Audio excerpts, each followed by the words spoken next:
at me. I am now becoming everything I chose to be. I am now affirming greater power is in me. I am never running from my own capacity.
On the edge of something incredible, though I feel I'm running on empty. Don't feel sorry, I'm just getting started up. And I tell you I've done it on empty. I'm on the edge of something incredible, though I feel I'm running on empty. Don't feel sorry, I'm just getting started up. And I tell you I've done it on empty. I can't tell you what will work, I can't tell you what won't work. I can share these lessons learned from my emptiness.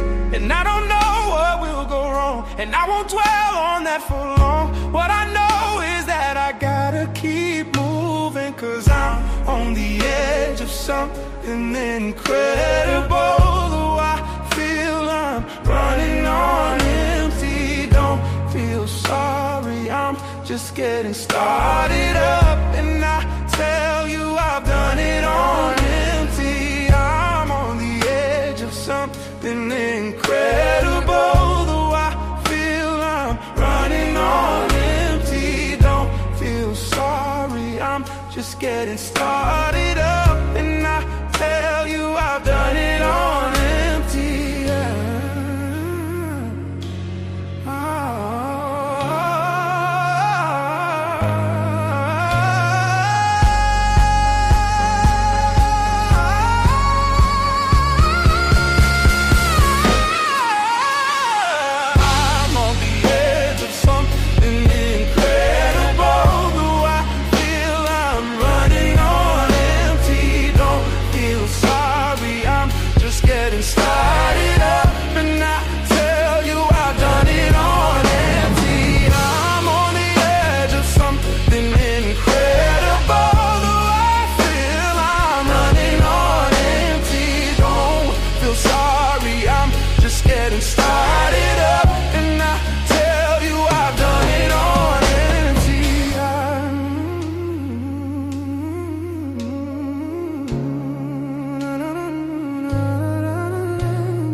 sorry, I'm just getting started up. And I tell you, I've done it on empty. And I tell you, I've done it on empty. Yeah. And I tell you, I'm running on empty. Yeah.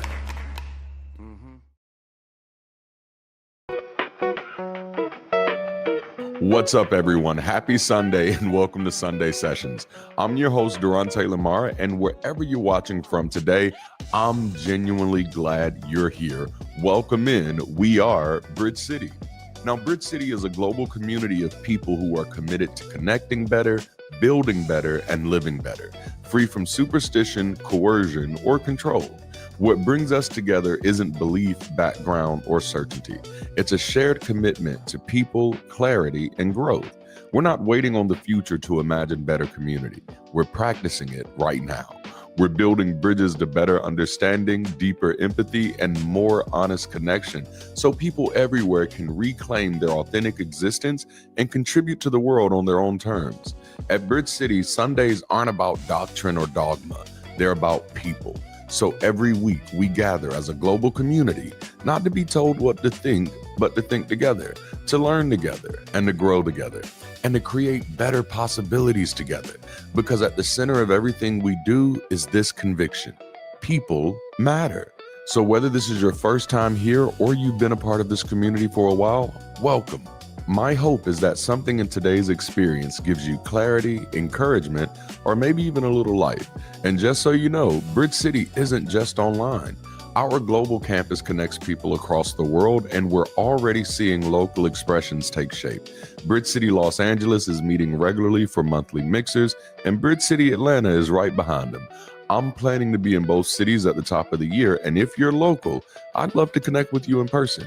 If you're new here, head over to bridgecity.app/hello. Everything you need to get started is right there. Introduce yourself in the new member introductions area, jump into the comments, and start a conversation. Community starts when people stop watching and start connecting. And one last note, we see our global family growing. Different cities, different countries, even different languages. Very soon, you'll hear welcome in more than one language around here, because this community truly belongs to all of us. All right, let's get into today's news.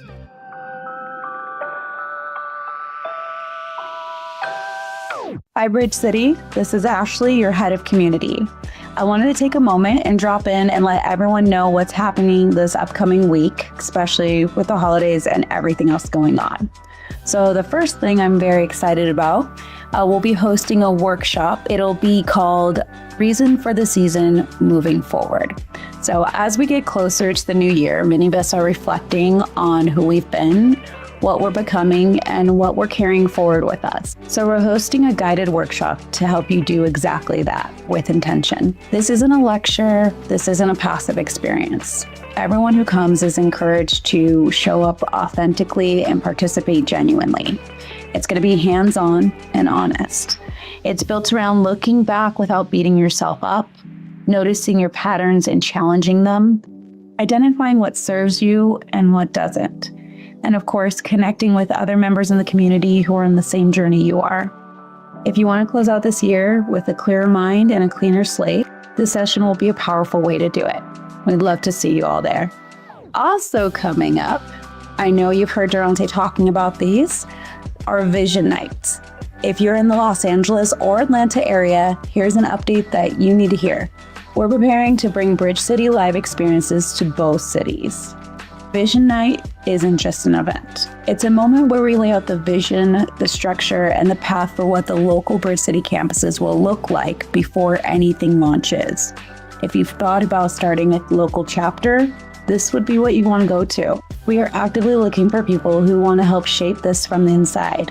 Builders, organizers, connectors, detail people. If that's you, then be sure to introduce yourself on the global campus. Let us know what city you're in. That introduction is your entry point. And also coming up is our community movie night. Mark your calendars now, because the first Sunday of January, we'll be watching Dogma. It's irreverent, sharp, and it asks all of the right questions in the wrong ways. And Ben Affleck was in it. I remember liking him in this role. So it was a perfect pick for our next community movie night. Come to laugh, think, and enjoy the chaos with all of us. RSVPs are already open. And I would also like to welcome all the new members who have joined recently. We've had a wave of new folks join the global campus lately, and I just want to pause for a moment and say, welcome. We're truly glad that you're here. If you're new, the most important step is introducing yourself. It helps us get to know you, and it helps you feel like you're joining a real community, not just a comment section. Head to the new members introductions on the global campus, say hey, and let us greet you properly. Also, if you want to get involved in building a weekend experience, if you're ready to plug in and help shape the Sunday sessions, we have several clubs that are ready to do just that. We have the Weekend Warriors, which has a focus on hosting, stage support, on-the-ground help, the Comms Club, the writing, messaging, scripting, everything that has to do with language graph, and the Production Club, the tech, the behind-the-scenes flow, the creative execution. What up, Zerno? All these clubs turn ideas into reality, and we'd love to see more of you step up and get into the mix. Are you interested in hosting a watch party? If you're thinking about bringing Sunday sessions to your home or your city with a watch party, let us know. We'd love to support you. We can help with planning, promotion, and everything in between. Just introduce yourself on the global campus and, of course, send a message to our team. Okay, and that's everything for the week. Thank you all for sticking around for Bridge City News, and thank you, Durante, for letting me drop in with these announcements. I also wanted to say to everyone, Bridge City grows because you participate, because you show up, because you connect. Thank you for being a part of this. Okay, let's get into today's conversation. Durante?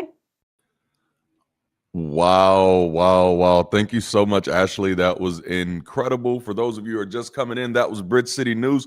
Welcome in, everybody. Again, Ashley, amazing. Zernial, amazing. I love the way things are coming together around here. I absolutely love our community. It just feels so good. Happy Sunday, all you beautiful people. It's so great to see you all, man. Oh my goodness. I think we're going to have a good time today. Are y'all ready to have a good time today? I'm ready to have a good time today. It is officially the last Sunday of the year. Like officially. This is it. And honestly, I don't think we missed a Sunday this year. And if we did, I played a video. But this has been an amazing journey. And this last quarter has been just absolutely awesome. And so I am overjoyed. I'm actually in the middle of getting over, like, I just keep getting sick. It's the weather keeps changing. It was cold like 2 weeks ago, and this week it's been like spring and summer. It's insane. But anyway, this is our last weekend together as a global community, and it's the conclusion of perhaps one of the most provocative conversation series I've ever led as a communicator. And that create quite a bit of pressure for me. I don't know if y'all understand. You know what I'm saying? Because in one conversation,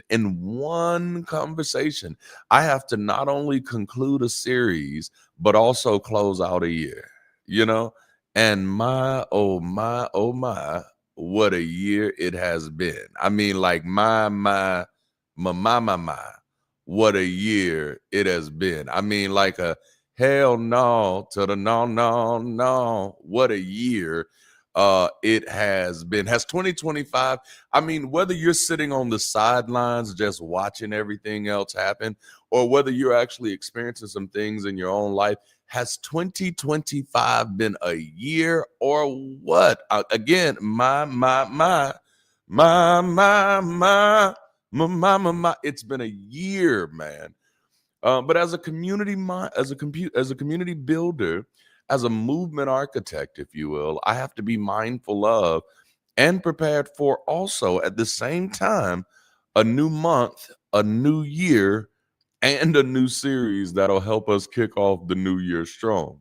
So we're not holding back. Actually, in January, we're tackling life's big questions in a 4-part series. Y'all don't mind if I fast forward to the future a little bit and tell you where we're going to be next month, so you can go ahead and whet your appetite, get the taste on your mouth a little bit.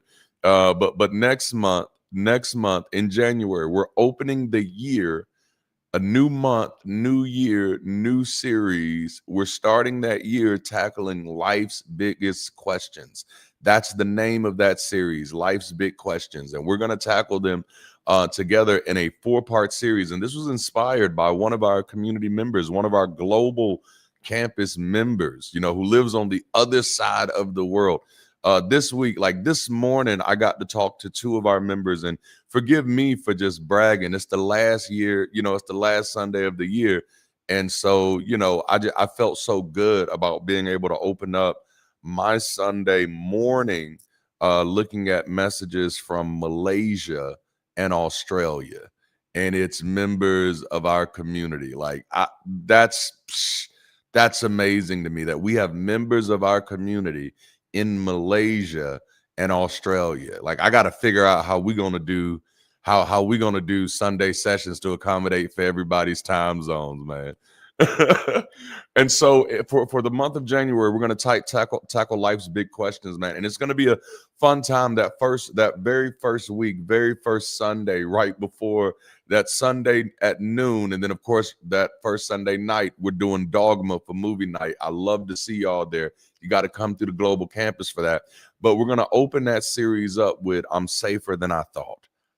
And in that conversation, we're walking people through, people who have deconstructed, or people who are living post-religion, or people who've never had religion, but are trying to figure out, how do you deal with life? And you got all of these fears, you got all of these concerns, you got this residual fear from religion or culture. No, we're going to talk about it. That conversation is going to be called I'm Safer Than I Thought. And then the next conversation, we're going to go there and we're going to have a conversation called I Think I Like Who I'm Becoming. You know what I'm saying? And this is about dealing with your identity without anybody else defining it. All right. And then the week after that, it's colloquially known in the Black church as King Weekend. That's the weekend of Dr. King's celebration, King Weekend. So we're gonna platform a conversation that weekend called "What Do Good People Do?" And I promise you that one is gonna zig when you're expecting it to zag. And then we're gonna close that conversation out. And I'm telling you, you're gonna want to be in all 4. But if you miss any of them, don't miss the last one. And it's called I'm Done With Pretending. That last conversation, we're going to be talking about I'm done with pretending, because for so long, so many people define themselves. When you define yourself as a believer for so long, and then you shift to becoming a non-believer, you get tempted to start looking for new things to believe. And so people start saying, oh, what do I believe about this? What do I believe about this? And I'm like, no, don't put yourself back into that same rabbit trail. The truth of the matter is you didn't believe that bullshit anyway. You were pretending to believe. So the safest way forward is to be done with pretending. So if you want to start the year off strong, start it off with Bridge City. That's all I'm saying there. That's all I'm saying there. All right, are y'all ready to get into today's conversation? Are y'all excited about those? I see some work in the chat. I see some work. I see some work in the chat.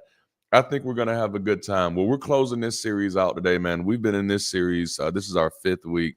I'm so excited. Oh man, I got to shout out. Bob is in the chat, man. Bob was traveling and got to actually meet up with Zernil and stuff like that. Just warms my heart when our global community, our national community, gets to meet up with each other. Like that's the thing. That's the whole thing about bridges, though, right? Like we're bridges. Like you gonna make a way. Don't make me go back to church now. We're gonna make a way.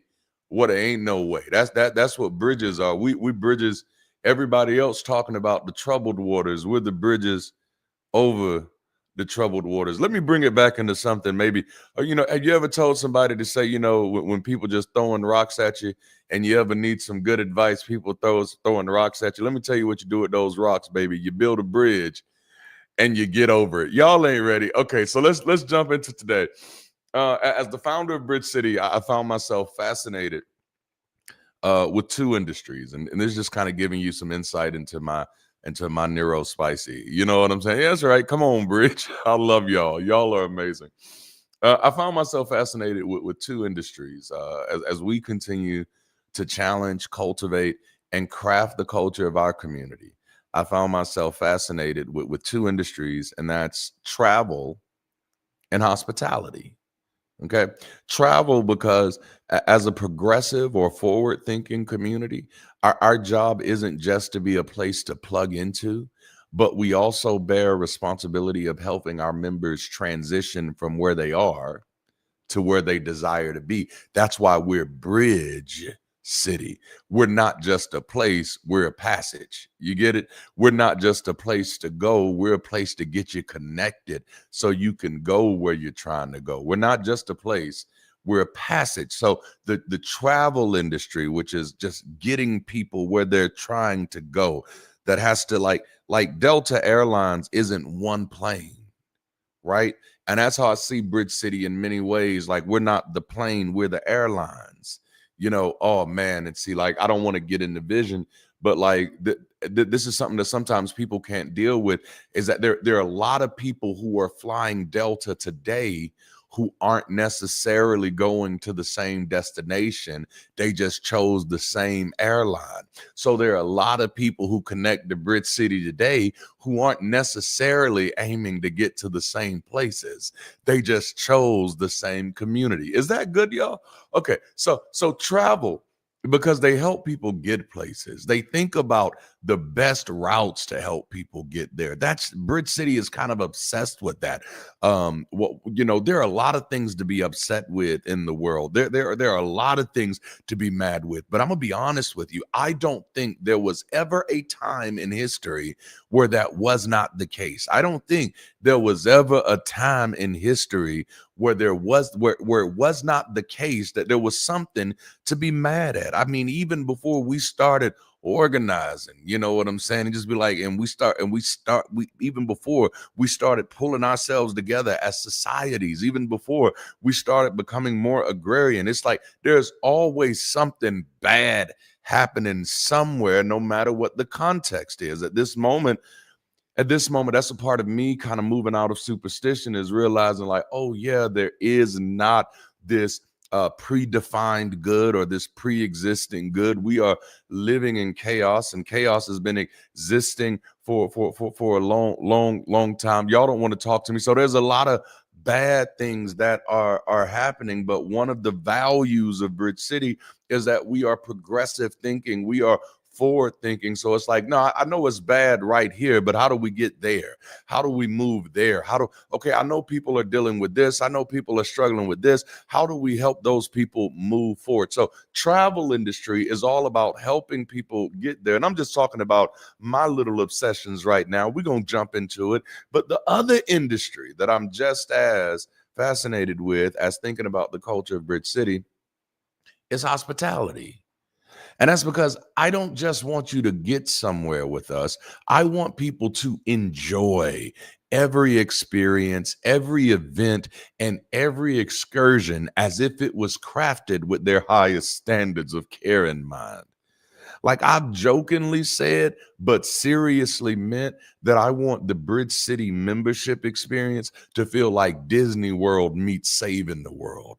A place where saving the world doesn't feel like sacrifice, a place where we are victoriously making a difference while celebrating the lives of the people who are along for the journey. Like I don't want to rub anybody the wrong way, but when you come into Bridge City, when you're connected to Bridge City, when you're connecting to this community, I want this community to help you win. I want us to be victoriously making a difference. Do y'all understand that? Because I see a lot of people who want to make a difference, but they don't want to victoriously make a difference, which means I don't want to just play the game. I want to win. Y'all don't want to talk to me, and I don't want to just win for winning's sake. I want to celebrate the hell out of the wins that we are getting. I want Bridge City to feel like Disney World meets saving the world. I want this to be a place that our members are proud to be connected to, that every experience, every event, every excursion, that people were like, oh, that was amazing. That was woo, top of the, that blew my mind. Disney World meets saving the world. You know, we're not always broke down and looking down and sad. No, we're winning. We're victoriously making an impact and celebrating the lives of the people who are along for the journey. Yes, we're making progress. Yes, we're exploring ways to move forward, but man, we're also enjoying the journey. You know, when you purchase a ticket, when you purchase an airplane ticket, you're signing up just as much for the experience as you are the destination. Yes, I want to get to my expected destination, but I also want to know, how will I be treated while we're on the way? What are the in-flight menu options? Do you provide in-flight entertainment? And I don't know if you've noticed, but Bridge City is starting to grow by leaps and bounds. And it's because of people who are jumping in, connecting, as Ashley said this morning in the news, because of people who are participating, that we can begin to provide more. So you see, the table is getting to is beginning to expand. What we're able to make available is beginning to expand, because more and more people are connecting and providing through participation. So it's like, what are the in-flight menu options? Well, we got Zernial on the team now, and so he's cooking a little bit. And you got Ashley on the team now, and she's cooking a little bit. Do you provide in-flight entertainment? Well, I don't know if you caught us earlier this year, if you caught us earlier this morning, if you caught us right before the pre-show, you would have heard some good Bridge City music to keep you uplifted without superstition. Will I be informed if there's a delay? Are you going to talk to me like I'm a human if something goes wrong? I don't just sign up for the destination, I also sign up for the experience. To be honest, like I don't fly American Airlines anymore, because I had a few bad experiences and a few delays to my destination. And don't get me wrong, I get that things happen. I'm a fairly reasonable person, if I can say so myself. But I get that things happen. The weather still does what the weather does, right? But what got me was watching, after several delays, and I mean delays that were announced late, like you don't find out that your plane ain't nowhere near until 5 minutes after your plane was supposed to be there. After multiples of these, what got me was the disregard for the cost to the customer. Oh man, it just boils my potato. Creflo's my dollar, Benny's my hens. You know what I'm saying? Everybody ain't traveling just because. Everybody's dates are not flexible. There were parents who were trying to make it to their children's weddings. There were people traveling for doctor visits, job interviews, and even deathbed situations. And I watched rep after rep after rep across the American Airlines hub in multiple cities respond with dismissive apathy. No, I'm sorry this is happening. No, I understand that this is hard. It almost felt like there was an internal competition on who could be the most detached from the human cost of disrupted expectations. Now, again, I get you can't change the weather, but you can always check your attitude. And if it had just been one or two reps at one airport that I saw this at, I could easily chalk it up to individual employee frustration. It's just a bad day and a busy shift. But because there were so many across multiple airports, I identified that as a culture issue. And for those of you that are note takers, this is a great place to write a note down. I should have put this on the screens, but I didn't. That's my bad. Culture is not measured by excellence when things go right, but by compassion when expectations collapse. I feel like I want to read it one more time. Culture is not measured by excellence when things go right, but by compassion when expectations collapse. The big point is that to me, how we get there is just as important as where we're going. You know, it's travel, yes, but it's also hospitality. You know what I'm saying? It's travel, yeah, that's what it is, but it's also hospitality. So if we're going to build Bridge City the way that it deserves to be built, we have to intentionally cultivate a culture of compassion, consideration, and concern for the people who are on this flight with us. I'll say it until I'm blue in the face. People don't care how much you know until they know how much you care. All right. So travel with me, and I'm still in the introduction. I hope this is helping somebody. I know this is, look, I promise you, we're going to get to you in a few. Travel with me. I'm still in the introduction. When I think of member experience in the context of Bridge City, I categorize it into three H's. And I want you to write these down if you can. Hospitality, how we welcome. Hospice, how we care. And hosting, how we present.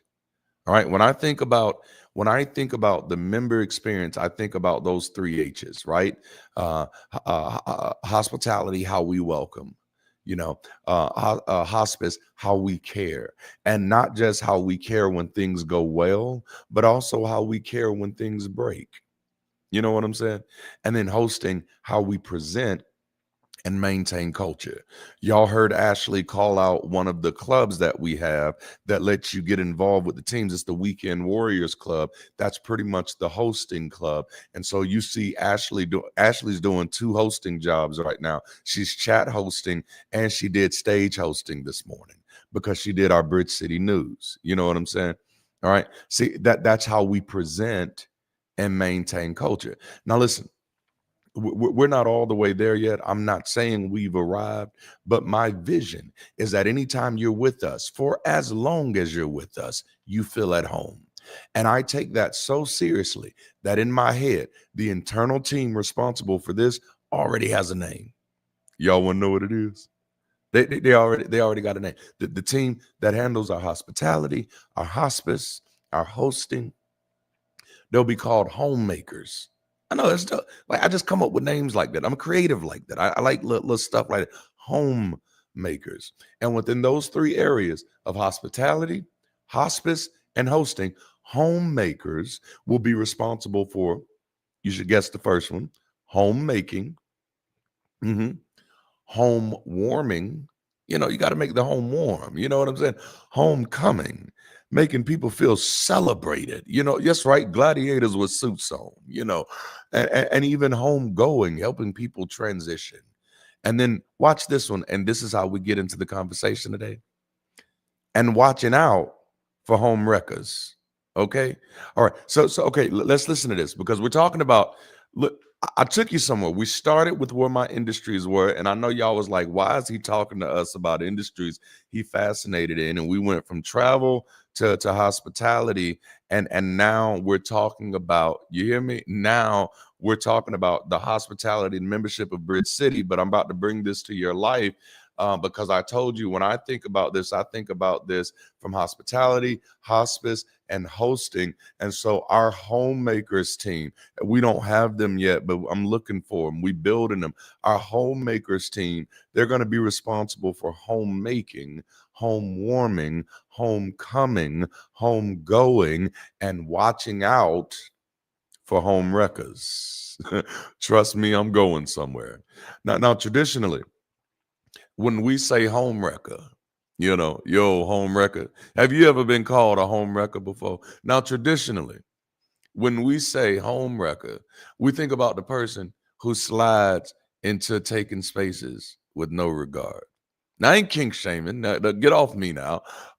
We think about people who are flirting with people in committed relationships. We think about people who are ignoring boundaries, people who are sowing discord, creating drama, secret messages, hidden conversations, no empathy for people who already built something before they showed up. Do y'all see how I did that? I'm gonna read it one more time because I want y'all to know what I'm doing. I'm building a bridge of contemporization.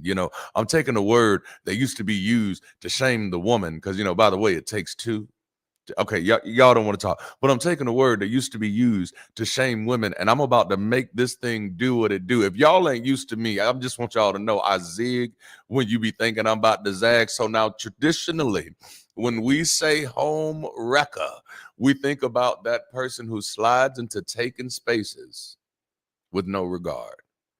That person who is flirting with people in committed relationships, that person who is constantly ignoring boundaries, consistently sowing discord for whatever reason, always creating drama. Their communication seems to be characterized by secret messages, hidden conversations, and they seem to have no empathy for the people who already built something before they showed up. In other words, home wreckers show up to disrupt the established plans. Okay. Now I bring this up, and now we're back in flight school. Welcome back. Welcome back. I bring this up because, in the context of community and life, home wreckers are hijackers. Okay. Home wreckers are hijackers. They are attempting unlawful interference with expected operations. Okay. So these are people with misaligned intentions, people in the wrong room for the wrong reason, people reacting out of fear, ego, or unresolved damage, people who refuse the destination, but for whatever reason decide to stay on the plane. You get a misaligned presence plus a misaligned purpose, and that's going to equal misaligned energy. And that leads us to the critical question of this whole conversation, the one question that reveals whether you're here to build or here to hijack. And this is a great place to drop today's title. Why are you here? Okay, go ahead and tap that in the chat if you bold and bougie. Go ahead. Why are you here? The old folks would look at you and say, "Who sent you?"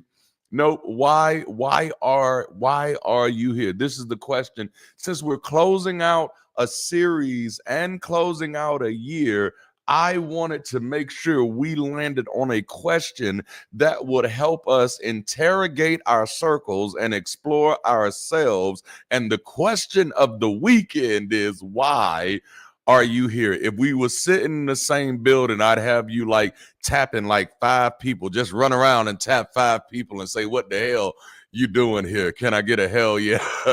Can I get a jalapeno? Habanero. Okay, so why, excuse me, are you here? You know, why are you here? The end of the year is one of the best times to do an inventory check, not just on your goals, not just on your plans, but on the people in your circle, on your team, on your community, on anything and anyone that is consistently connected to your life. And the question, it isn't complicated, but it is critical. Why are you here? Mhm. Are we still headed in the same direction? Are you here because we're aligned, or are you here to disrupt my time? It's a fair question, ain't it now? Are you here on purpose, or are you here because you're frustrated, restless, or just looking for something to disrupt? Whatever the reason, if you're here, I need you to be clear on why. No, who sent you? Who sent you? How'd you get here? Now let me be clear. This isn't just a question we ask other people. This is a question we have to ask ourselves. I've been in plenty of rooms where I had to have the internal conversation with myself, like, bruh, why are you here? Okay, everything about being here is aggravating the fuck out of you. Why are you here? You gonna complain about everything while you're here? Why do you keep coming? Y'all don't want to talk to me this weekend. No, what are you actually even contributing to the space? Why are you here? Are you aligned with where this is going, or are you just present? Because here's the truth. If you don't know why you're here, you will unintentionally hijack the places you enter. But when you understand your purpose, you can move with clarity, protect the destination, and stay in command even when you're not in control. Every environment you enter, every relationship, your communities, your teams, your movements has a direction and has a destination. Your presence is either aligned with that direction or interfering with it. Hijackers and home wreckers don't usually show up announcing themselves. They show up when people forget or misrepresent why they showed up in the first place. If the destination doesn't match your intention, you become a threat to the flight, not because you're evil, but because you're malaligned. People start hijacking spaces when they stop being honest about their purpose in the room. Why are you here? Most spaces don't get hijacked by bad people. They get hijacked by people who stop being honest about their purpose in the room. And this goes even deeper because every one of us carries potential hijackers inside of us. Excuse me. Every single one of us are carrying something on the inside of us. That hijacker could be your fear that every time something is getting ready to happen in your life, every time you're getting ready to participate in something, every time you're getting ready to take a step that you normally wouldn't take, that old fear tries to creep up and tries to hijack your flight. For other people, it might not be fear, it might be ego. For other people, it might not be ego, it may be distractions. For others, it may not be distractions, it might be that unprocessed trauma from your mama. Whatever it is, we all have hijackers that we gotta be on the lookout for. As a matter of fact, I dare you to go ahead and take 5 seconds right now to reflect over your 2025 and identify some things that hijacked your flight. Damn, there's the preacher right there. I'm sorry.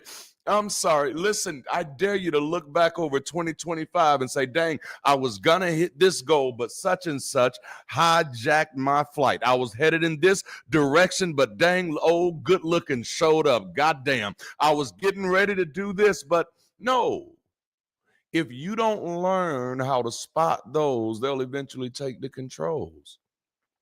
This is why member experience isn't just about vibes or aesthetics. It's about projecting and protecting culture. And protecting includes being able to identify when a hijacking is in progress. At the beginning of the year of 2026, the donors of Bridge City are going to receive a State of the City report that will include key stats, strategies, and scars from this quarter, the last quarter of 2025.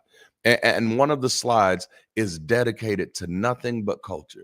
It's broken down into 3 categories: our pride points, our pain points, and our protection points.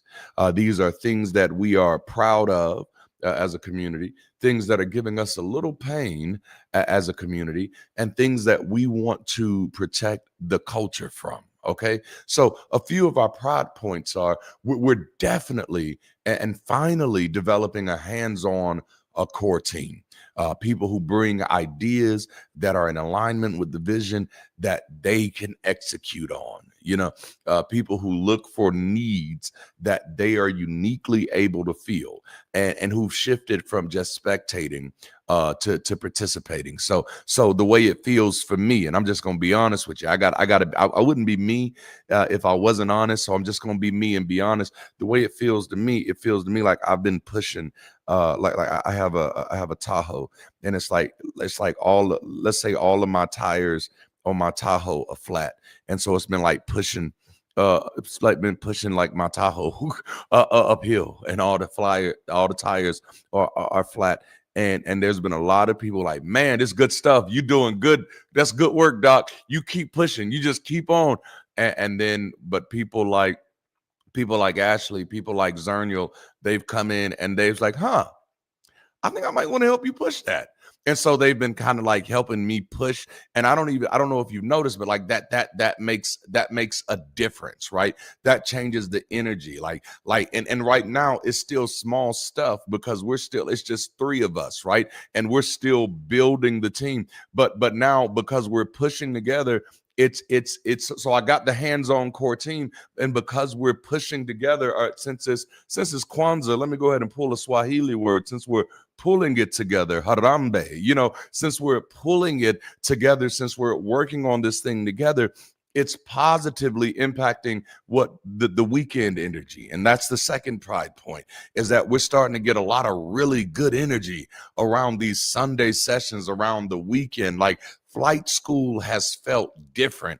And it ain't just because I'm so good at what I do. I've been good at what I do since I was 12 years old. Teamwork. All right, y'all better talk to me out there. Makes the dream work. Man, like, oh my goodness, this is why I'm trying to do my best to share as much information I can to set people free. Because let me tell you, the longer you sit there trapped in your trauma, the longer you sit there trapped in your drama, the longer you sit there trapped in your poverty, the longer you sit there trapped in anybody's victim chair, the longer you sit there, you are robbing the rest of us of your teamwork. And let me tell you something. I don't care what anybody else has said to you, said about you. Your participation is valuable. Your cooperation is necessary. As another human being sharing this planet, we need you at your best self. And so we need to be doing everything we can to put the tools in your hand so you could start mining the goodness that is you. Is this good? Okay, I hope this is helping somebody. It's not just because I'm good at what I do. It's because I've got other people who have now tagged in, all right, who have now tapped in, who have now connected, who are also good at what they do. And teamwork makes the dream work. And you ain't even seen all the Rangers in the Megazord yet. It's still only 3 of us in here, and we got room for like 35 more. No, y'all don't want to talk to me. We out here throwing uppercuts and they ain't connecting fully. Just wait till you see what it looks like when all of the Rangers are in the Megazord. The energy that you feel, it ain't just me. It's teamwork that makes the dream work. We're shifting from solo energy to team energy. Our weekend experience isn't designed to be a solo operation. It's designed to be a community. It's designed to be a community spectacle. It's combined to be something that brings us all together, that allows us to celebrate our skills, our values, and the things that we have to contribute. All right, now, so that's a couple of the pride points. But I also want to hit a few of the points of protection and tie them to the cultural pain points so that I can tie this back into today's conversation. So we're intentionally trying to protect our culture from a few things, okay? I should have put these on the screens. I didn't put these on the screens. I should have, but I didn't. One day we'll have people who look over the notes and be like, oh, this need to be on the screens, okay? So a few things we're trying to protect the culture from. And many of these y'all have probably heard me mention in one way or another. The first one is savior complex. I think since I've started sharing content, I've been very clear. I'm not anybody. I'm not your Negro. Okay. I'm not your Negro. I'm not your hero. Don't put me on a pedestal. I will kick that motherfucker down. Okay. You don't know me like that. And that's not necessary. I know in the old paradigm of living, there was this almost like pedestal priority, a pedestal preference, where if anybody was going to be in any functional position, they needed to be elevated over other people. That day is dead. It is not necessary. Not only is it not necessary, it is not helpful. That paradigm does more to rob us of partners than anything else. That paradigm does more to rob us of teammates than anything else. That paradigm does more to rob us of members, of partners, of teammates, of people to work together with. So no, one of the things we're doing our best to protect the culture from is savior complex. No, Durante ain't got all your answers. I got all my answers because I had to go get them. Okay, I got all my answers. I don't have your answers. Like, even when I'm coaching people, I'm like, no, I don't know you to be able to give you a plan that's going to fix your life. I don't know how fucked up you are. And because I'm a sociologist, I'm real enough to know you're not going to be honest with me about how fucked up you are. So we're not even gonna play that game. No, so no savior complex. Durante does not believe he's better than anybody else. I'm just you with a microphone right now. Durante does not believe that he has the master plan to anybody else's life. Well, the only thing that I have is that I have studied social movements. I've been a part of mega church growth architecture, and I believe my hypothesis is, if you will, is that if a few people work together to make impact, to make local impact, to help people who are close to them, if a few people start working together to create space where people can be their authentic selves, if a few people start working together, then we can actually change the world. And even if we can't change the world, here it is, we can build a bridge to a better one. Jalapeno, can I get a hell yeah out there? Austin 316 for everybody. So we try to protect the culture from savior complex, because savior complex leads to personality paralysis. So then can't nothing get done unless one person is here. And as a person who is a former Black nationalist, I will tell you that's what's killed many of the movements that were closest to my heart over and over and over again, because then all you had to do was kill one of us to stop the movement. But when we shift away from savior complexes, when we shift away from personality paralysis, then it doesn't, oh man, okay, I'm sorry, the revolution will not be televised. The second pain point we're trying to protect our culture from is outrage economy. Outrage economy, where we feed each other and we reward each other by how mad you is. Okay, let me tell you something about me. I'm mad all the damn time. That's my secret. I'm like the Incredible Hulk. I am mad all the damn time, but I want to know what you're gonna make that mad do. Okay, can you make the mad do something? So no, we try to protect the economy. Well, we're not rewarding you for how mad you are. No, how productive can you be? Okay. And the reason, let me tell you, the reason one of these things is very important to me is because then I watch people get caught up in rage overwhelm. And then what that does, it immobilizes you. You're so mad that you don't know what to do. You're so mad because listen, there's always going to be something to be mad about. There's always going to be there. So at some point, you've got to protect your sanity. And that's what community is for. Third one, trauma dumping and bonding. Oh man, it feels so good to just, especially when you're recently deconverted, it feels so good to pour and just talk about all the things that has been done to you and how bad it was. And the problem with that is that sometimes it leads to trauma bonding. And so the thing that we're bonded over is what hurt us, not what healed us. And so then this leads to consumption crisis. Okay. And this ain't even just for community. This is impacting us on a global level right now. Consumption crisis, where everybody is fix me, feed me, fuel me.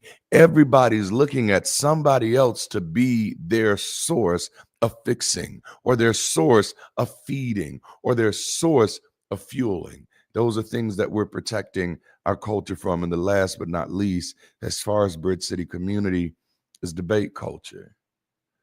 Because then it leads over to troll theism, where the only thing you want to do is troll Christians. And I'm like, but ain't none of them here. So who's going to help the people? So you sit in a room and you realize the trauma that everybody's is impacted impacted by it. You realize the trauma that everybody's dealing with. You realize, you start looking at the carnage that has been left behind by having to deconstruct and deconvert and deal with reality as is. And the thing that we all want to do is sit around and talk about it. No, I don't just want to talk about it. I want to do something about it. Okay, I'm sorry. I'm going too far. Let's go. So there's a few. So the reason we try to protect the culture is that there are a few things that you got to understand. I'll kind of call it like the core. These are critical operational realities explained. This is the core. Community is not random. And here's something that'll help you. Neither are relationships. The same applies to relationships. Community is not random. Relationships are not random. All right, it's the end of the year. I'm doing an end of the year review on Wednesday. It's the end of the year. I want to ask you how many of you have taken inventory of your relationships to say, now, does this feel random or does this feel reasonable? Oh man, in February we're doing a series called Falling in Love with Reason, man. Does this relationship feel random or does this relationship feel reasonable? Oh, we got some places to go. We got some places to go. So community is not random. People choose their environments. Purpose determines their fit. Misalignment creates harm. Malalignment creates havoc. Dang it. Misalignment creates harm. Y'all got to catch this. Malalignment creates havoc. Okay, this is going to be enough. This might save your whole 2026. Okay. Do y'all remember when Ruben Studdard won American Idol and did his little album? He was doing good and then he ruined his whole career. This was my sorry for 2004. For whatever reason, he was apologizing in advance. And so while other people are apologizing in advance, I just gave you a nugget, just a little bit of nugget, a nugget of wisdom that might save your whole 2026. Okay. Misalignment creates harm. Malalignment creates havoc. Okay. When I say misalignment creates harm, I'm talking about moments where people are out of sync, right? It happens. They're out of sync, but they're still acting in good faith. Misalignment is when intentions don't quite match direction, when expectations aren't fully clear, when timing, capacity, or understanding is off a little bit. It's uncomfortable, it can hurt feelings, it can slow things down, but usually that's fixable. Usually that's correctable. Malalignment is different. Malalignment is when someone knows the direction, knows the destination, and chooses to move against it anyway. That's when things stop just being difficult and start becoming destructive. Because malalignment isn't confusion, it's contradiction. Oh, I hope I'm helping somebody recognize some malalignments in your life. As soon as this stream is over, you're gonna have to text some people and say, "Hey, why are you here? Why are you here?" Because like you just don't like none of my ideas or nothing. Why? Okay, we're gonna go there. Because malalignment, again, it isn't confusion, it's contradiction. It's staying in a space while trying to pull it somewhere else. It's remaining on the plane while rejecting the destination. It's insisting on access without agreement. And that's where the havoc shows up. Not because people are trying to destroy things, but because opposing attentions in the same system create chaos by default. That's why clarity matters. That's why purpose matters. And that's why asking, why are you here, isn't about exclusion, it's about protection. In aviation, hijacker protocol doesn't activate because someone feels uncomfortable. It activates because someone observes behavior that signals an unlawful interference with the flight plan. And that protocol only works if people know what to look for and are willing to name it. This is an excellent place to drop today's conversation's first big question, and that is, do you know what to watch for? I should have did this last Sunday. We could say, do you see what I see? Okay, anyway, do you know Do you know what to watch for? If we're going to protect the culture, we have to know what to watch for. Not vibes, not rumors, not personalities we don't like, patterns. Okay. In aviation, hijacker protocol again doesn't activate just because someone feels uncomfortable. Like one of the things that bothers me, like it's something I don't like, and this was happening to me earlier this year. Somebody would always come up to me to tell me who they don't like, and it was actually like 2 or 3 different people. That if they saw me on someone else's channel, they'd be like, "Yeah, you should I don't like them. I just get a bad vibe about them. Please don't bring stuff like that to me." Number one, I graduated high school in 2004. So please don't bring your bad vibes about other people to me. Keep your juju to yourself, okay? I don't like that. So all right. And no, like literally, and I'm not just saying that on the stage to be on the stage. I've literally told people that. Like I've had to tell somebody because I had someone earlier this year. They were coming to me about several different people. I just don't like this person. I just get bad vibes about this person. And I'm like, ooh, these are not a few of my favorite things. And so I said, hey, that's weird that you even telling me that, because I don't even know what to do with that information. Like, please don't do that. So when we talk about knowing what to watch for, we're not just talking about, oh, you're uncomfortable.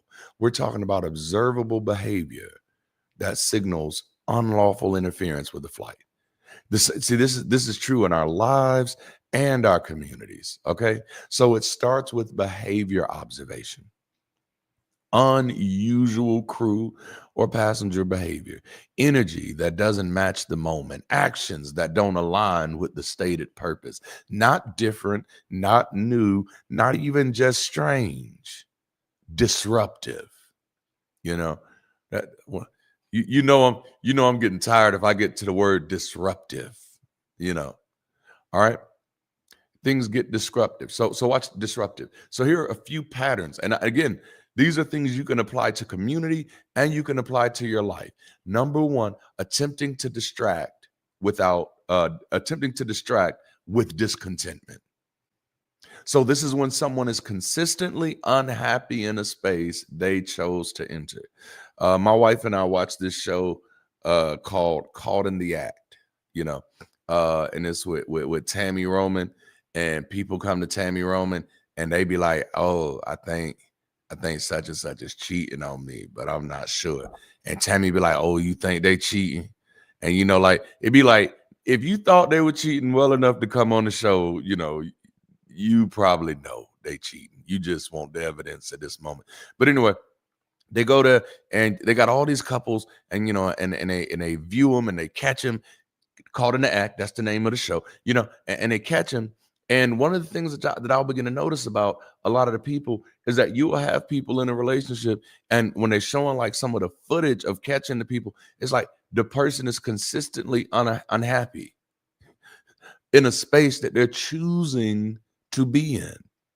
They're not offering solutions. They're not seeking alignment. They're just spreading dissatisfaction. So at that moment, like, no, this is a red flag that someone's trying to create a problem. And at some point, you have to ask the honest question. Y'all ready? You ready? Okay. Oh, we're going to be grown-ups today. If you're not happy here, why are you here? Oh, no. Why did you choose to be? Oh, goodness. Because that's what freedom feels like. Remember, I told you earlier, I said, I've been in plenty of rooms that I had to have a conversation with myself where I realized, I think I've said earlier in this series, you got to be able to recognize when you're the odd man out. I'm the only one here complaining. Everybody else like this bullshit. At this moment, I'm trying to hijack their stuff. And what that is, that's carryover behavior from when you felt like you had to be locked in to other people's stuff. But instead, I have the freedom to realize like, oh no, this just ain't for me. I have the freedom to get up and go. You got it? So if you're not happy here, why are you here? You have the freedom of choice. What do you gain by trying to disrupt the contentment of others instead of choosing a space that bets? I hope this is helping somebody. Discontentment becomes dangerous when it's used as a tool to redirect energy. All right, but that's the first one. Okay, these are patterns. These are about patterns. We're talking about patterns for recognizing hijackers. The second one is attempting to access without authorization. All right. Why you here? Why you want that? what you trying to, years ago, but this back in my Christian preaching days, years ago, I used to tell people, be very careful when someone is always trying to get information from you, but never giving information about themselves.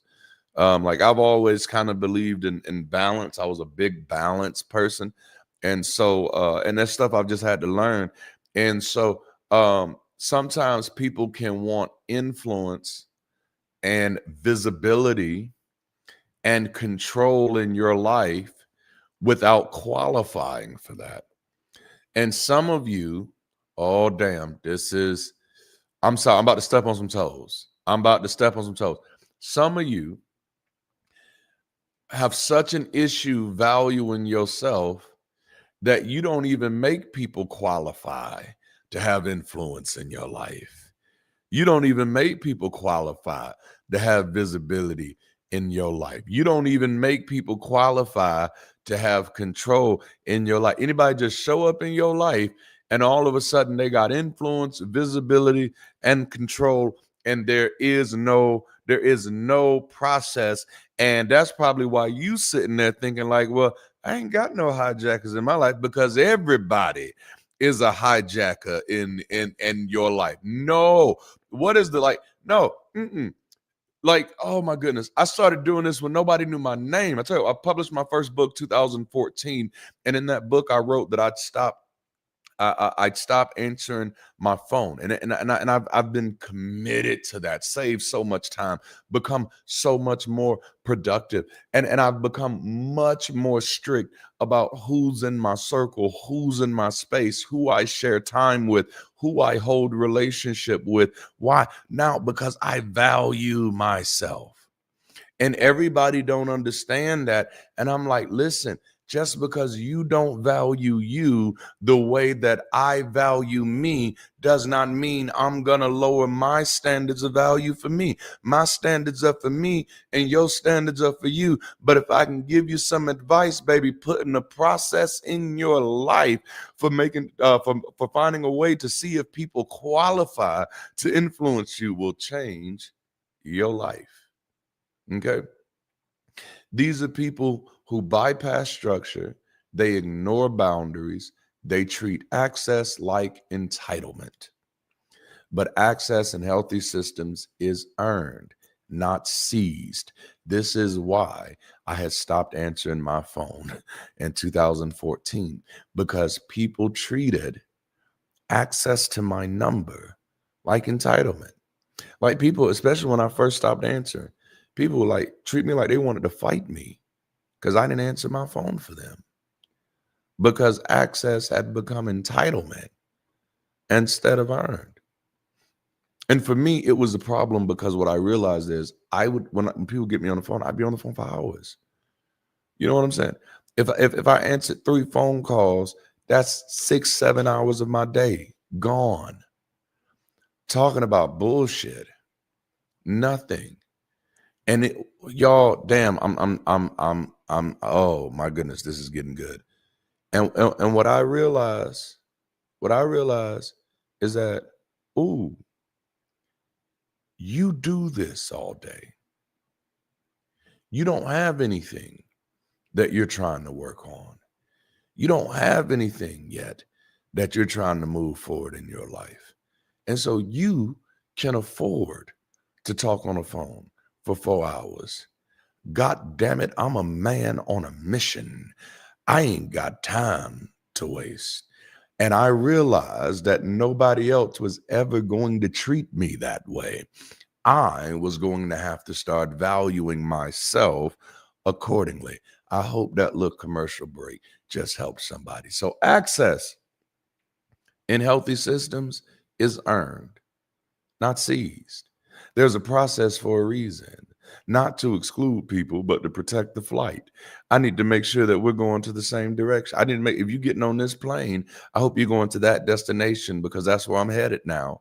And this doesn't just show up in communities, it shows up in our personal lives too. This is what it looks like when someone wants intimacy without trust. Like, I don't even know you. You know what I'm saying? When someone wants commitment with consistency, without consistency. When somebody wants results without discipline. You know, have you ever been in this place? And we've all been there. Just go and tell the truth. Tell the truth, shame the bullshit. Let's just tell the truth. You ever been there where you're like, I tried everything. I tried everything. Or maybe you were a little more narcissistic. Maybe you were a little more like me. I did everything right. There's two types of people in this world. Those are the types of people who tried everything and the types of people who said, I did everything right. But you ever been there? You know? And the truth of the matter is, if you allowed yourself to go back, and look at some of those things, I didn't try for real. I didn't put my all in it. I wanted the results without the discipline. It's when we want access to outcomes we haven't prepared ourselves to handle. We want the title without the training, the influence without the integrity, the closeness without the work. And just like in a community, skipping process in your personal life doesn't make you efficient. It makes you fragile, because process isn't punishment. Process is protection. You know, I grew up playing Mario Brothers. Love Mario Brothers. I still play Mario Brothers today. Every now and then I'll pull it up on my computer, because you can play old games on your computer now, and that's just like cool. Excuse me. And that's like so cool to me. So I like Mario Brothers, you know. Doom, doom, doom, do do do do do do do do do do do do do See, now if this was a live experience, if this was a live experience, the band would have just popped that off. I'm gonna have to give me some water or something. But the band would have just popped that off. But I love Mario Brothers. But and you know, as a kid, I didn't own a console. I just had to go over my other friend's house and play one, or my cousin's house or something and play one. And so I never really got to get good at the games. And so I'd suck really bad. And so I'd be glad that I can get past the first stage, and then you go into the second stage. And the second stage, the blue stage, da-na-na-na-na-na. Y'all remember that? Da-na-na-na-na-na. Da-na-na-na-na-na. Da-na-na-na-na. I hated I hated that stage, right? I hated it. And so I got to the point where I learned how to cheat that stage. I learned how to cheat that stage. And then eventually, as I cheated the stage, I realized I sucked at all the stages that came after it, because process isn't punishment. It's protection. It wasn't until I had to learn how to go through that second stage that I qualified to be at the third stage. I picked up the necessary skill sets in the second stage that qualified me for that third stage. You know what I'm saying? Nostalgia is a hell of a drug, right? The process is protection. It protects you from getting somewhere your character cannot sustain. It protects relationships from collapsing under pressure. It protects your future from versions of you that haven't grown up yet. You know what I'm saying? So whether it's a community, a career, a relationship, or your own healing, access without process isn't progress. It's interference. Oh, that's good. Oh, shit. I feel like that can save some lives. I got to say it. I have to say that again, because I feel like that can save some lives. Access without process isn't progress. it's interference. I got to watch Allison Mack. She went on Michael Rosenbaum's podcast, Inside of You. And I don't know if you know who Allison Mack is. Allison Mack played Chloe on the Smallville CW show. She played Chloe. Okay, that's who she was. I don't know if y'all watch Smallville. I watched Smallville. Michael Rosenbaum was the best Lex ever. All right, so now that we've gotten that out the way, she joined a cult. The cult was called Nexum. It was led by a guy who was supposed to be a genius. And that cult apparently did a bunch of stuff that they do in fraternities and sororities, like they brand each other stuff and do a bunch of weird stuff. Anyway, she had to do some prison time. It was bad. It was bad. She had to do some prison time. And so she came out, and Michael Rosenbaum, her former castmate, does an podcast with her and just allowing her to talk, which this was major because fans felt betrayed, which is, to me, that's a problem with American consumer culture. You don't know her. She didn't betray you. She betrayed some folks, but she didn't betray you, okay? Stop vicariously living through the folks she betrayed. That's a weird place to live vicariously through anyway. You should get that checked out. But anyway, so they're sitting there and they're talking. Yep, it was a blonde lady. That's her. That's her. And so she's talking, and she says, and Michael asked her, he said, do you have any advice from people? And she's for people, and she said, yeah, just make sure people are qualified to mess with your mind. Don't let people be messing with your mind who aren't qualified. And and I realized, like, that's what a lot of those cultic systems do. They claim to have all of these deep revelations and these deep understandings of things using a Fugazi language, if you will. And what they're really fucking with is psychology and sociology, and what she shared from her being one of the people who had got wrapped up into doing this, into leading this, into helping doing this. She said, if I can give any advice to people who are trying to protect themselves, make sure people are qualified to give you advice. Make sure people are qualified to help you in these ways. So access without process isn't progress, it's interference. So you hear somebody trying to give you some advice on how that you're going to rewire your magical neurons. Like, no, who are you? Why are you here? Who sent you? Because this isn't progress, it's interference.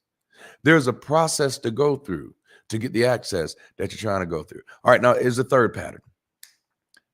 Attempting to disrupt the direction. Now, this is the clearest signal. There's a stated direction. There's a communicated destination. The plan is not hidden. So when someone consistently pulls against that direction, questions the destination itself, or tries to reroute the flight mid-air, the question isn't, why are they frustrated? The question is, if this isn't where you were trying to go, why are you here? In the last episode that my wife and I watched of the home wrecker show, Caught in the Act, there were two females together, and they were gonna get IVF, and then all of a sudden, the other person in the relationship started pulling in a different direction, begins questioning the destination itself. They're trying to reroute the flight mid-air, and the other person doesn't catch. Baby, they have changed their mind about where they are trying to go. And you're thinking, oh, it's just a frustration that I can fix. And it's like, no, this isn't a frustration. This is a destination misalignment. Oh my goodness. Sometimes you can begin trying to force yourself in other people's lives and other people's situation. You're trying to force them to realign instead of recognizing that they're going the other way. See, like when you really start asking the why are you here question, when the misalignment shows up, it's really hard to tell who's the hijacker in this situation. Am I hijacking you or you hijacking me? because like, why you here though? All right. Disagreement is healthy, but persistent redirection is interference. Transponder code. Let me get my words out. Pilots are instructed to squawk transponder code 7500, which is the universal signal for unlawful interference or a hijacking in process. So this are in progress. So this is what I want to ask you. What is your internal signal when something is wrong? What is your signal for when you're experiencing or when you're witnessing an unlawful interference? How do you signal to others that you're experiencing something? How do you signal to others that you're experiencing a hijacking in progress? Many of you are going to be making resolutions this upcoming week that will operate like your 2026 flight plan. What is your plan if your plane gets hijacked? Who can you signal for support? When signals are sent clearly, support can show up quickly. All right. All right. So this brings us to our second question of the day. Are y'all ready? And I got to roll. I done took up your time. We got to go. Do you know what to do? Once interference is identified, the goal is not panic. The goal is protection. Modern aviation protocols, especially those established after 9/11, shifted the priority. The focus is no longer on confronting the hijacker, it's on reinforcing the cockpit. Now, this blew my mind. It's no longer on confronting the hijacker, it's on reinforcing the cockpit. Why? Watch this. It's not about protecting the pilot, it's about protecting the flight. And that distinction matters because in life, in leadership, and in community, the most important work isn't fighting every threat. It's guarding what matters most. And for somebody, that was the little nugget of wisdom you needed right there. The most important thing isn't fighting every threat. It's figuring out what you need to protect and making sure you're guarding what matters the most. A reinforced cockpit is a boundary. It's a decision point, a refusal to hand the controls over to fear, to ego, to chaos, or distraction. So let's make it personal for a minute. Forget community, forget teams, forget relationships. How committed are you to protecting your flight? How committed are you to protecting your purpose, your direction, your future? Where are you trying to go, and how committed are you to getting there? Because, like, I get excited about working with people who are serious about where they're going. When someone knows their destination, it makes sense why we're on the same plane. I get excited about working with people who are committed to their flights and their destinations because then it makes sense. Come on now, why we're on the same plane. I love that I'm on the same plane with Zernial Shackelford. When he and I talk, when I hear what he wants to do, when I hear what his dreams are, when I hear what his visions are, it makes sense of why we're on the same plane. When I hear what he wants to do in media, and I know what I want to do in media, when I see why he stands up for community, and I know why I stand up for community, when I see why he doesn't believe the bullshit, and I see why I don't believe the bullshit, it makes sense to me why we're on the same plane. I didn't have to convince him. Oh man, this is getting good. I don't have to convince him to be on my plane. He doesn't have to convince me to be on his plane. We're on the same plane because we're headed in the same direction. I hope this is helping somebody.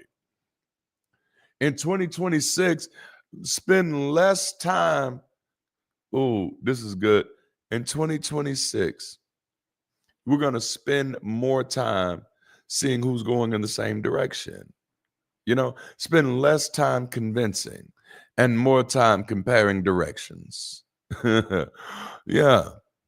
I love this. Now, in an actual hijacking situation, passengers are instructed to prioritize personal safety. All right. Stay calm, follow instructions, don't escalate unnecessarily, and work with the crew. Why? Because not every disturbance requires a fight, and not every conflict deserves your energy.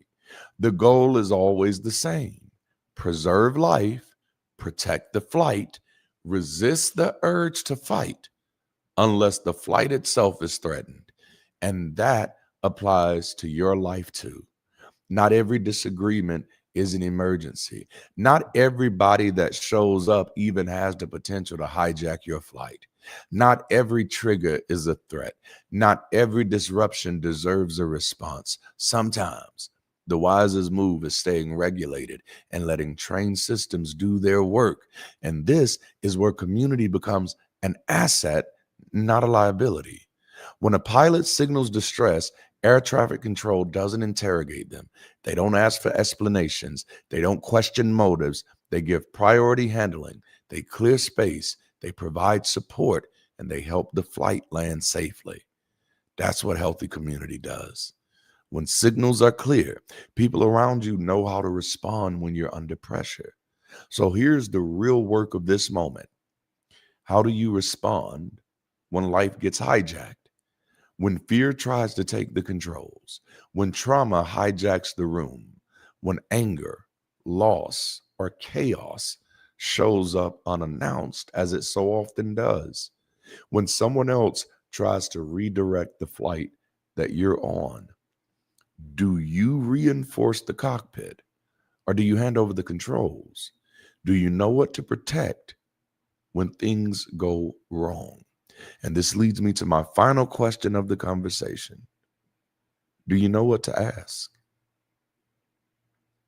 Do you know what to ask? Why are you here? That's the question that each of us have to ask and answer in any endeavor, whether it be a friendship, partnership, business, and even community. That if you're here and you're hearing me, what you here for? Why you here for? You know, if you're here, why are you here? What is it? What is it that brings you here? Why you keep coming back here? Why you keep showing up here? Why are you here? What is it about the direction and the destination that has you here? That's not just a question for identifying hijackers. It's the one question that keeps us all from becoming hijackers. Why am I here? And if I don't like the direction, where do I want to go? Where am I trying to get to? And what plane do I need to be on to get there? And maybe even that is just a connecting flight. You see, the question, why are you here, is not just a question of purpose. It's a question of direction. It's an opportunity to get everyone recalibrated and realigned with the flight plan. I learned how to recognize when I was the hijacker in the room almost a decade ago. Actually, maybe even a little longer. This is why I dismiss myself from rooms before I ever attempt to disrupt someone else's destination. I just recognize that, you know what? I don't think we're headed in the same direction. And if I stay around here, I'm going to start aggravating you as much as you're aggravating me. And that's going to get problematic real quick. And there is way too much space on this planet for that. You know? This is why people can't guilt me into a relationship. I'm like, no, there's like 8 billion people on the planet. Okay? There's plenty of space and plenty of options. That's why stories like, and I don't even know if it was a real story. You know, you catch yourself doom scrolling and you come across something, but I came across a story. It just kept popping up in my feed about Money Long. And I don't even know if I'm pronouncing her name right. I think that's right. But apparently she is a rapper of some sorts. You'd be surprised about how much I don't know. But there was a story shared, and I mean, it hit so hard. You know, she talked about how J. Cole, who at one time was one of my favorite rappers, man, how J. Cole quietly left the studio session without explanation. Comes in, he's sitting down, they're supposed to be working on something together. Conversation gets started, Everybody's doing their thing. In the middle of it, he gets out, walks out, gets up, walks out, no explanation. There's no drama, no critique, no disruption. Now, obviously, she was confused, like, what happened? But later she realized why. The conversation took a turn, and it was a turn that she was used to, and her crew was likely used to, and her other people was on there that was likely used to. But it was a type of a conversation that he knew he didn't want to be a part of. And so watch this. Instead of taking his disgruntlement and turning it into disruption, he determines he's not going to be the hijacker in the room. Oh my goodness. He knew his presence at that moment didn't serve the direction of the room.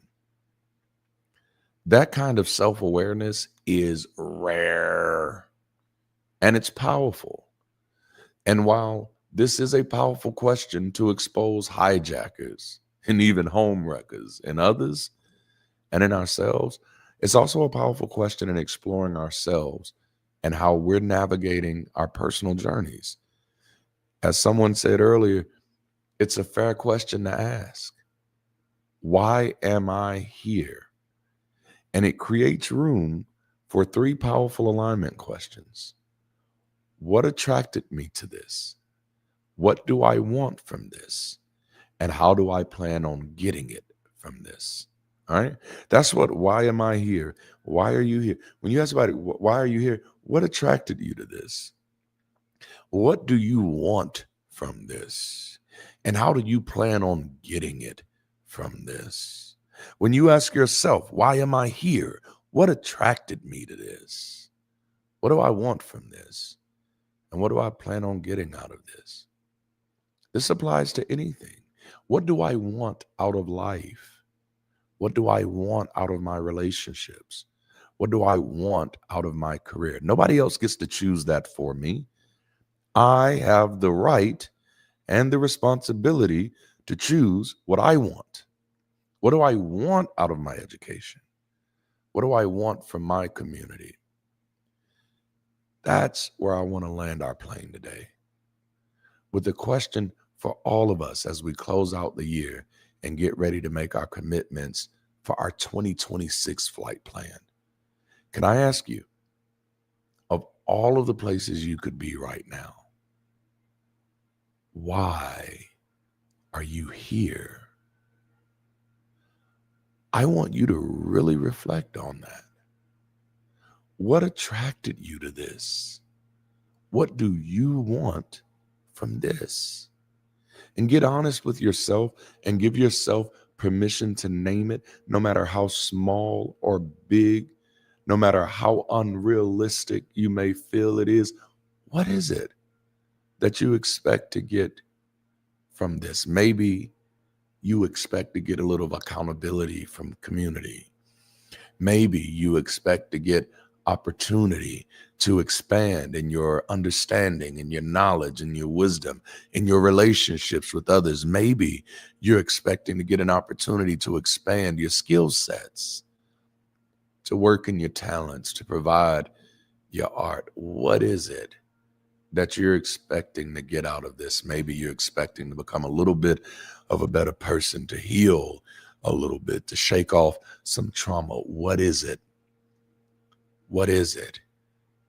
What is it? And how do you plan on getting it? If that question is doing some work on you right now, that might be your invitation to join this wonderful community and get connected to others who are headed in a similar direction. Whether it's a connecting flight or the long haul, I think you're here for a reason. And I want you, in the best interest of yourself, to get the most out of your journey with us. Thank you for hanging out with us. Stay tuned for the next steps. All right, Bridge City, what a conversation. If today's session gave you clarity, energy, or a new way of seeing things, I want you to know this: Sunday sessions are just the beginning. They're the front door, not the whole house. Beyond this weekly gathering, Bridge City is a growing global campus with conversations, events, clubs, training, and collaborative spaces designed to help people connect better, build better, and live better together. What's emerging there isn't passive content, it's an active community. And our clubs in particular have become places where connection turns into collaboration and ideas start becoming real. Now, what you do next matters, because moments like these don't just inform us, they invite us. They surface something in us that says, I don't want to do life the same way anymore. And moments like that, they matter. Not because they feel good, but because they ask us a question. What am I going to do with this? Bridge City exists for people who are tired of navigating the world alone. People who want more than content, more than commentary, more than another place to observe from the sidelines. This is a community for people who want to belong somewhere honest, thoughtful, and human, where growth happens in relationship, not isolation. So this isn't an invitation to watch more or scroll deeper. This is an invitation to join a community, to be known, to be challenged, to be supported, to build something meaningful with people who actually care. If today's session resonated with you, if you felt clarity, relief, curiosity, or even discomfort, that's not accidental. That's the signal. And joining Bridge City is how you respond to it. It's how you move from being inspired on a Sunday to being connected throughout the week. So whether you're here to rest, explore, or help build, there's a place for you in Bridge City. And honestly, this is a meaningful moment to join. We're still early, still shaping, and still building the global team that'll carry this forward. Scan the QR code or head to the link on the screen. That's your on-ramp into the wider community. And let me say this clearly. Thank you.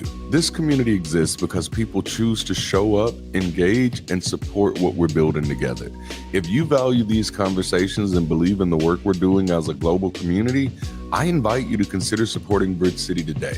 Your contributions help make this space accessible, sustainable, and growing. The donation link is in the chat and the QR codes are on the screen for anyone who's willing and able to contribute. Support here isn't about pressure, it's about participation. Thank you for joining us for this week's Sunday session. I truly hope today's conversation stayed with you and gave you something to carry forward. Join us again next weekend, and if you feel moved, invite a friend or even consider hosting a watch party as we continue this series together. If today's talk resonated with you, let us know in the comments. And as always, tell us where you're watching from. We're already building in Los Angeles, Atlanta is on the way, and your city could very well be next. All right, community, that's all for today. Have a people-centric, forward-thinking kind of week. Until next time, keep rising and be the bridge.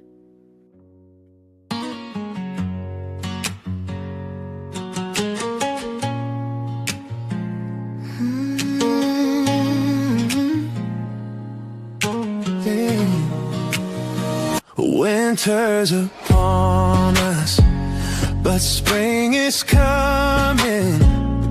Seasons change, yet we still remain. Hold on to goodness, for there is shelter when we all work to find a way. When times are getting hard and days are getting dark, we can make it if we all work. You don't know what else to do, but we will make it through. And there's a simple truth: if we all work, we'll find a way.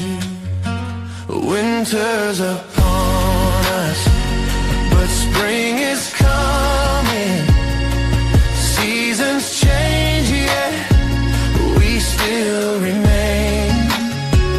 Hold on to goodness, for there is shelter when we all work